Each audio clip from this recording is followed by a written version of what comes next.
शेतकरी मित्रांनो, तुम्हाला मी आज असं पीक दाखवणार आहे जे एकरी 5 ते 6 क्विंटल होतं.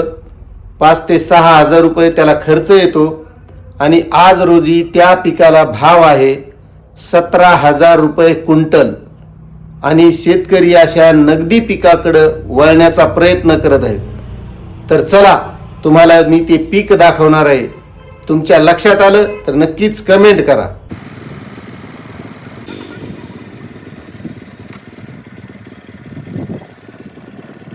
तर मित्रांनो, आज प्रत्येक शेतकरी काहीतरी नवीन करण्याचा प्रयत्न करत आहे.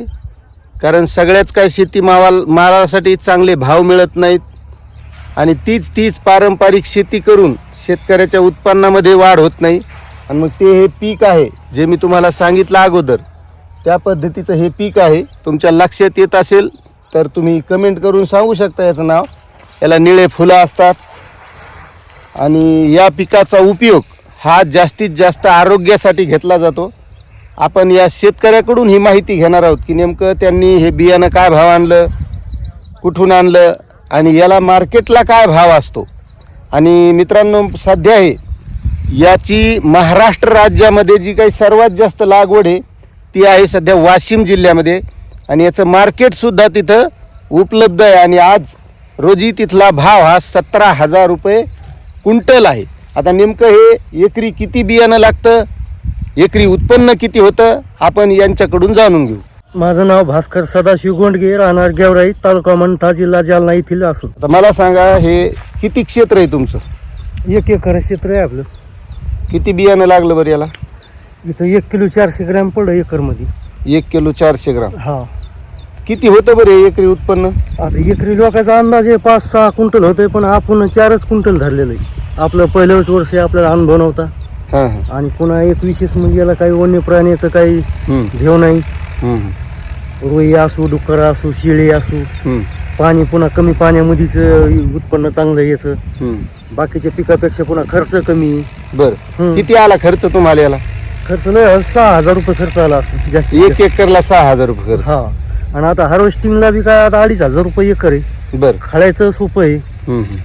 आणि झालं बाकीचं पुन्हा क्षेत्रात हरभऱ्याला आपण समजा 3-4 फवारण्या केल्या आम्ही. तसं याला फवारण्या आम्ही साध्या औषधाची केल्या एकदम. 150-150 रुपये इमामॅक्टिन आपलं. आणि एकदा आपलं उन्हाला थोडा काय आपले थोडा कोकडा वाटूला, बाकीचं काहीच फवारणी केली नाही. तर इतर पिकापेक्षा पारंपरिक पिकं करण्यापेक्षा हे पीक मला योग्य वाटले. आणि शेतकऱ्यांनी प्रत्येक पिकं समजा नवीन पिकं घ्यायला पाहिजे.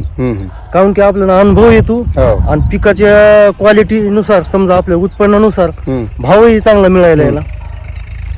तर शेतकरी मित्रांनो, नुसतं आपण ह्या शेतीमालांचे भाव वाढतील, त्या भाव वाढतील, ह्या योजना येतील, त्या योजना येतील याची वाट पाहत बसण्यापेक्षा आपणही आपल्या शेतामध्ये असं काहीतरी वेगळं करण्याचा प्रयत्न केला पाहिजे.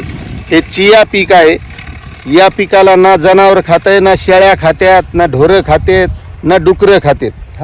आणि महत्त्वाचं म्हणजे याचा उपयोग हा आरोग्यासाठी केला जातो. आणि तुम्ही बघत असताल की कोरोनाच्या काळानंतर बरेच लोक हे आरोग्याकडे आता लक्ष द्यायलेत.